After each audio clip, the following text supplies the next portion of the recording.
이제 미가서를 보게 되는데, 여러분 미가서 1장 1절 한번 잠깐 볼까요? 미가서 1장 1절이 미가서의 핵심 주제라고 볼 수 있는데요. 여기서 이제 제목이라고 할 수 있을까요? 그것은 뭐냐면 1장 1절에 보면 미가에게 임한 여호와의 말씀이라고 있죠. 이게 이제 제목이라고 보면 될 것 같아요. 미가에게 임한 여호와의 말씀. 그러면 어떤 내용인가가 1장 1절에 보면은 사마리아와 예루살렘의 묵시 이렇게 되는데, 이것은 무슨 말이냐면 결국은 사마리아와 북이스라엘 수도죠. 사마리아와 남유다 수도 예루살렘, 북이스라엘과 남유다에 관하여 본 미가에게 임한 하나님의 말씀이라는 말이고요. 어느 시대에 주신 말씀인가? 또 1장 1절에 나와 있어요. 유다의 왕 요담과 아하스와 히스기야 때에, 그때 하나님께서 사마리아와 예루살렘에 관하여 본 그 말씀을 미가에게 준 말씀, 이렇게 이게 하나의 주제고요, 제목입니다. 그래서 이제 미가는 우리가 잘 접하지 않은 말씀이어서 제가 서론 부분으로 좀 나누고 싶은데요. 여기 보면 이제 요담과 아하스와 히스기야 왕 때, 이때 활동했던 선지자다. 이때 활동했던 선지자 한 명이 더 있어요. 누구냐면 이사야예요. 이사야 선지자가 이때 한 명 더 있었는데, 이사야 1장 1절을 보면은 똑같이 돼 있어요. 요담과 아하스와 히스기야 때에 이렇게 돼 있는데 하나 더 붙어 있거든요. 요담 앞에 우시야 이렇게 있어요. 그러니까 미가에서는 우시야가 없고요. 이사야 때는 우시야부터 해서 요담, 아하스, 히스기야. 그러니까 미가는 이사야와 함께 사역했던 선지자이지만 이사야보다는 좀 뒤에서, 좀 뒤늦게 등장해서 함께 활동했던 선지자다라는 것을 일단 우리가 알 수 있고요. 그 시대에 일어났던 큰 사건 중에 하나가 뭐냐면 북이스라엘의 멸망이었어요. 북이스라엘이 이때 BC 722년에 멸망하게 되잖아요. 그때 멸망했던 아주 큰 사건이 있었던 그때의 이야기입니다. 그리고 그 당시 북이스라엘을 멸망시켰던 나라는 아수르예요. 다 들어보셨을 거예요. 아수르란 나라가 그 당시 떠오르는 신흥 강국이었어요. 최강대국이었고, 그 강대국의 아수르에 의해서 북이스라엘은 멸망하고, 그리고 나서 701년에는 그 아수르의 사네립이, 한 번도 들어본 적 있죠? 사네립이 남유다까지 침공하게 돼요. 그게 701년이에요.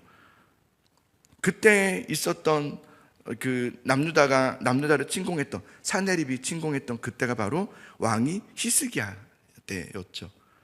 그죠? 이렇게 그 시대가 어느 시대였냐라는 것을 왜 이렇게 알려주냐면, 그 시대의 최강대국은 아수르였어요. 아수르. 북이스라엘도 멸망시키고 남유다까지도 멸망할 뻔한 적에 있었던 아주 큰 위협적인 나라가 그 아수르였어요. 그런데 요담은 좋은 왕이었거든요, 성경에 보면. 그래서 요담은 아수르가 강했지만 다른 나라를 의지하지 않았어요, 요담은. 근데 요담 다음에 아하스 왕은 아수르에게 의지했어요. 그래야 우리가 살 수 있다라고 정책을 펼친 거죠. 그래서 조공을 바쳤어요. 나름대로 이제 살 길을 찾은 거죠. 그리고 아하스가 죽고 나서 그의 아들인 히스기야 왕 때는 다 알다시피 종교개혁을 또 일으켜요. 종교개혁을 일으켜서 모든 우상들을 다 무너뜨리고 부수고 또 깨뜨리고 아수르에게 바쳤던 곡물과 조공을 끊어버립니다. 아마 옆에 이제 신하들이 많이 반대했겠죠. 이거 끊으면 큰일 납니다. 우리를 공격할지도 모릅니다. 그런데 하나님만 의지하면서 끊어냈어요. 종교를 다시금 이렇게 세운 거죠. 예배를 다시 회복하게 한 거죠. 그리고 나라들을 의지하지 않기로 한 거죠. 근데 그것이 그들의 말대로 화근이 되었어요. 아수르가 우리를 반역한다, 배반했다라고 해서 남유다를 침공합니다. 그래서 46개의 성읍들, 유다 성읍들이 다 점령당하고요, 이제 예루살렘이 포위하게 된 거예요. 거의 이제 예루살렘까지 무너뜨리기 일보 직전까지 아수르가 이제 쳐들어오게 된 거죠. 그때 히스기야가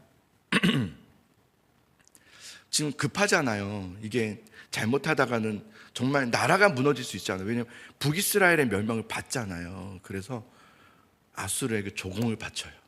히스기야가 안 되겠다. 내가 잘못 생각했다. 하나님만 의지한다고 되는 게 아니었나 보다. 이러면서 조공을 바쳐요. 그런데 소용없었어요. 이 사내립은 멈추려고 하지 않았어요. 이왕 이렇게 된 거 남유다까지 다 멸망시키자. 히스기야가 여기서 굉장한 이제 어려움을 당하게 되죠.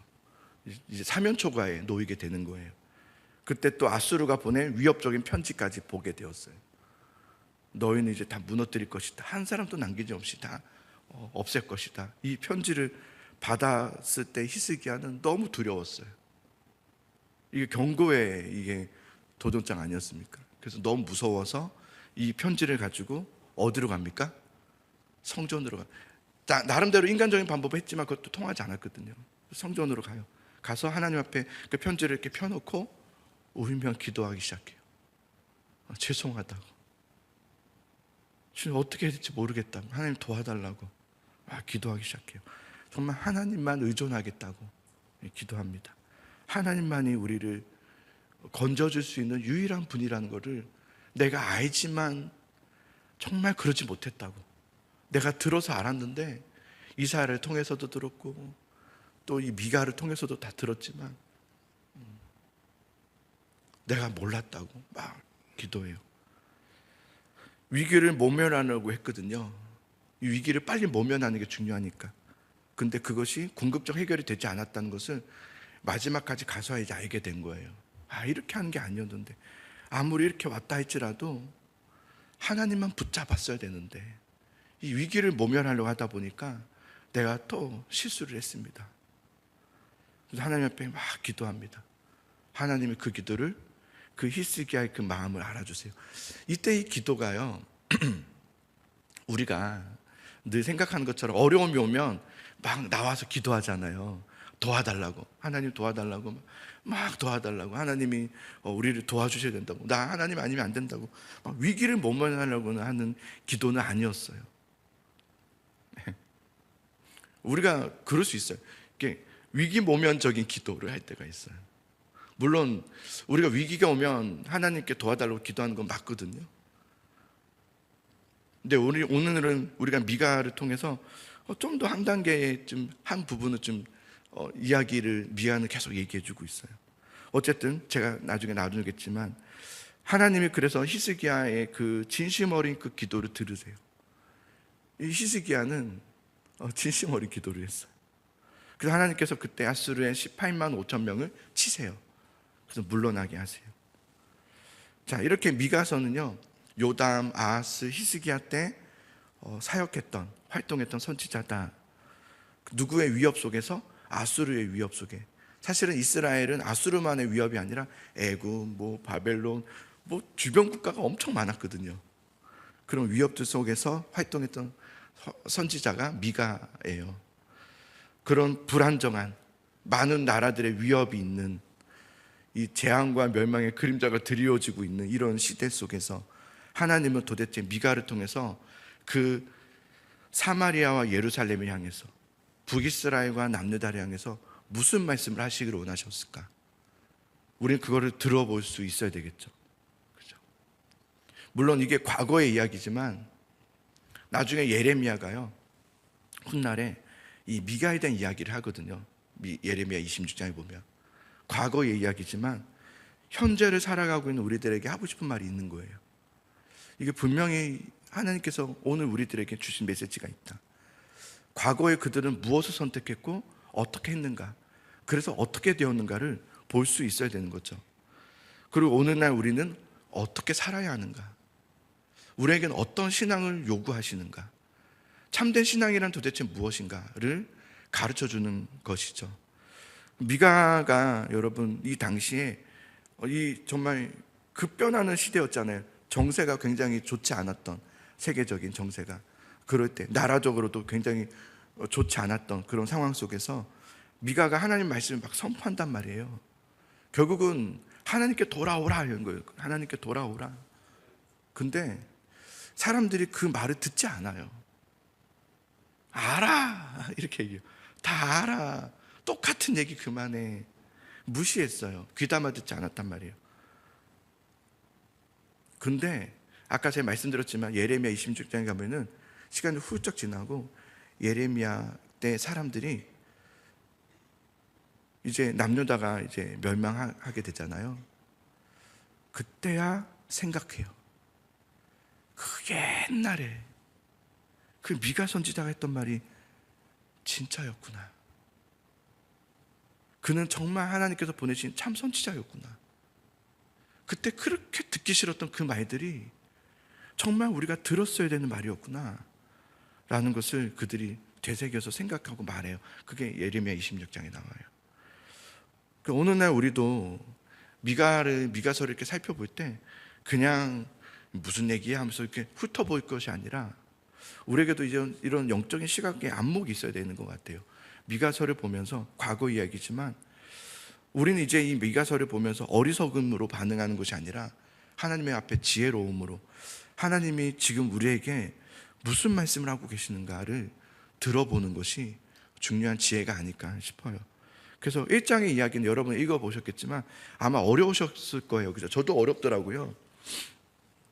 우리가 잘 안 다루는 말씀들이니까. 1장 이야기는 하나님의 심판에 대한 선언이에요. 너희는 사마리아와 남유다는 예루살렘은 심판받을 것이다. 무너지게 될 것이다. 너희들을 친 이유는 뭐냐면, 여러분 하나님께서 그 북이스라엘도 이스라엘이고 남유다도 이스라엘 백성, 나의 백성이었잖아요. 하나님의 내 백성들을 치시는 이유는 뭐냐면, 사실은 여러분 제가 말씀을 묵상하면서 이런 생각이 딱 들었어요. 그들을 치심은 사실은 그들을 치는 게 목적이 아니라 그들 안에 있는 악함과 우상과 탐욕과 음란함과 정죄함을 부수고 치시는 것이었어요. 그러니까 사실은 그들을 치시는 것이 아니라 그들 안에 있는 악함을 치시는 것이었어요. 그러면서 문득 그런 생각이 들었어요. 우리에겐 때로는 믿음 생활하다가 어려움이 딱 닥칠 때가 있어요. 저도 마찬가지고요. 근데 그럴 때 하나님이 내 기도를 왜 안 들으시나, 왜 나를 안 도와주시나로 그렇게 우리는 너무 표면적으로 나를 치시는 것으로 그냥 봐버리거든요. 근데 그게 아니라 내 안에 무슨 어떤 부분을 치시는 거예요. 그게 뭘까를 한번 생각해 보는 것도 신앙적으로 굉장히 중요한 부분이라는 생각이 들었어요. 그러면서 2장에서는 심판받는 이유를 설명하세요. 그냥 하나님은 여러분 그냥 내가 너를 치겠다 하면서 치신 적이 없어요. 지금도 똑같아요. 우리를 이렇게 때로는 우리가 딱 이렇게 우리를 찰싹 때리실 때가 있는데 그냥 이유 없이 때리지 않으세요. 여러분도 이렇게 아이들이 자녀들이 어렸을 때 이렇게 엉덩이 한 장씩 이렇게 때릴 때 있잖아요. 이놈들 이제 자식 하면서 때릴 때 의미 없이 때린 적 없잖아요. 왜 그런지에 대한 설명을 하잖아요. 그 이유가 있는 거예요. 고치고자 하는 것이 있는 거예요. 고쳐야 할 그것이 있는 거예요. 아이들은 몰라요. 그게 왜? 그럴 수도 있지 막 이러지만 이 엄마는 멀리 보는 거잖아요. 멀리 보면서 지금부터 이것을 네가 이렇게 생각하지 않으면 안 되기 때문에 그래서 살짝 때리면서 야, 방 정리하라니까 이렇게 하는 거잖아요.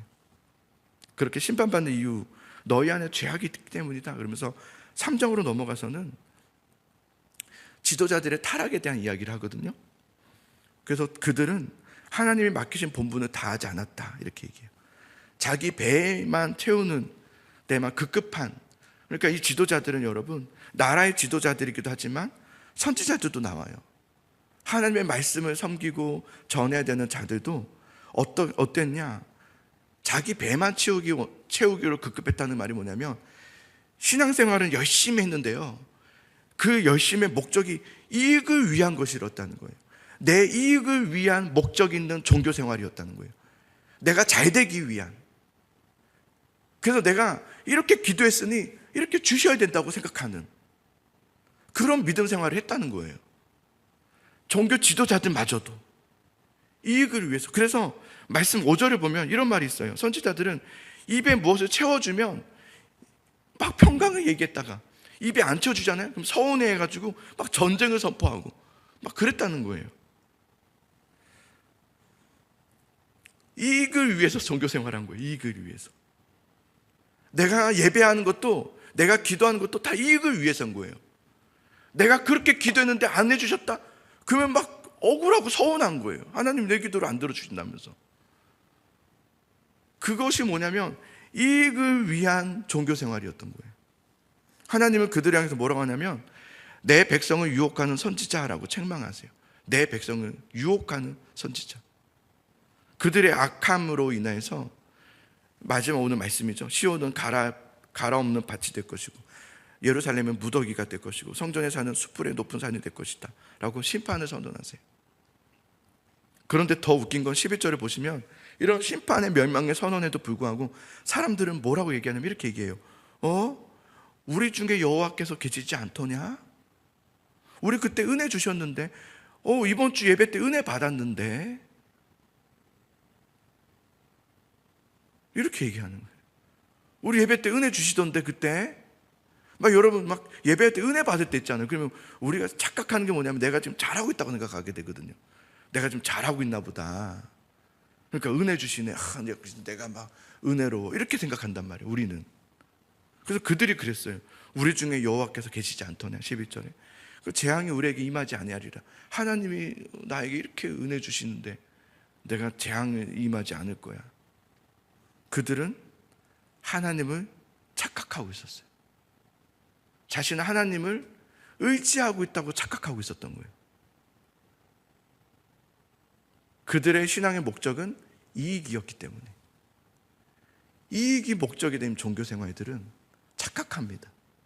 내가 믿음 생활을 잘하고 있다고 생각해. 미가 선지자는 이 부분에 대해서 분명하게 말을 하고 있는 거예요. 너희가 그렇게 생각한다고 해서 하나님을 의지하고 있는 것이 아니다. 그건 너희의 착각이다. 너희들은 너희의 이익을 위해서 기계적으로 하나님을 신뢰하고 예배하고 있는 것뿐이다. 그들은 종교 생활이었던 거예요. 참된 예배 생활이 아니었던 거죠. 이제 내일도 나누겠지만 그럼 진정으로 여호와를 신뢰하고 의지한다는 것이 무엇인가? 여호와를 나의 목자로 삼는 거예요. 여호와를 정말 나의 삶의 목자로 삼는 거죠. 어떤 이익을 위해서가 아니라 주님은 나의 목자이십니다. 주님은 나의 목자 되십니다.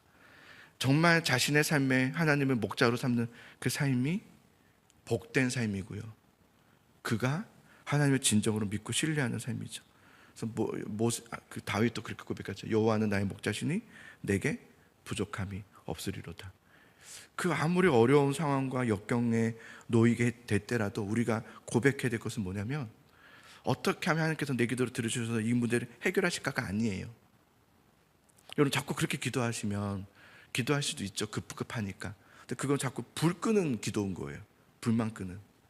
그게 아니라 여호와께로 돌아오라는 거예요. 정말 진심으로 여호와께 돌아오라. 그것이 너희를 복되게 하는 거예요. 그것을 이제 미가서가 계속해서 설명하고 있고 선포하고 있어요. 사랑하는 성도 여러분, 우리 이제 미가서를 이제 쭉 살펴보면서 그 주제를 가지고 딱 목적 두고 보시면 좋겠어요. 하나님께서 돌아온다는 것이 무엇일까를 묵상할 때 여러분 그냥 막 단어 찾으면서 막 이렇게 하려고 하지 이해만 하려고 하지 마시고 묵상하시면 좋겠어요. 말씀 보면서 하나님은 지금 나에게 무엇을 요구하시는가? 자꾸 문제 해결에 초점 맞추지 말고 하나님은 나에게 지금 어떤 마음을 원하시는가를 가시면 좋겠어요. 때로는 그 과정 속에 어려움이 또 올 수 있거든요. 두려워하지 마세요. 내가 의지하고 있는데도 어려움이 온다고 막 이게 아닌가 보다 하고 또 바꿔서 또 문제 해결을 맞추지 말고 끝까지 하나님 앞에 붙잡아 보세요. 그럼 그 과정이 결국은 나에게 복되게 하는 과정이었구나라는 것을 알게 돼요. 우리 같이 오늘 그런 마음을 가지고 우리 하루를 하나님께 깊이 묵상하는 시간 되면 좋겠고요. 우리